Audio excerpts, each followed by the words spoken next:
បាទបងប្អូនបាទឥឡូវយើងរៀបចំប្រព័ន្ធចំហាយទឹកបងប្អូនភាសាមិនក្តៅពេកបងប្អូននៅអត់សុខក្តៅហើយជះពីភាយមកបងប្អូនបាទឥឡូវយើងមានអីទេគ្រាន់តែមានប្រភេទតយោ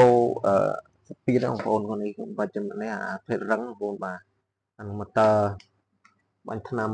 ប្រភេទបាញ់ថ្នាំស្រូវហើយនឹងដុំអាដាប់ទ័រមកហៅមួយបងប្អូនបាទអាហ្នឹងទឹកមកដាក់អីក៏បានបងប្អូនតែមានដាក់ឥឡូវខ្ញុំរៀបចំឲ្យសិនបងប្អូនខ្ញុំថតឲ្យមើលទៀតហើយខ្ជាប់ហើយបងប្អូនបាទ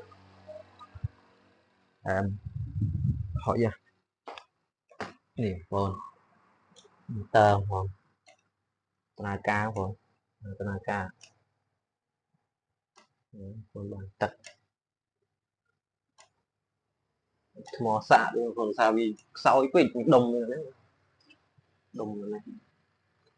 អូខេបាន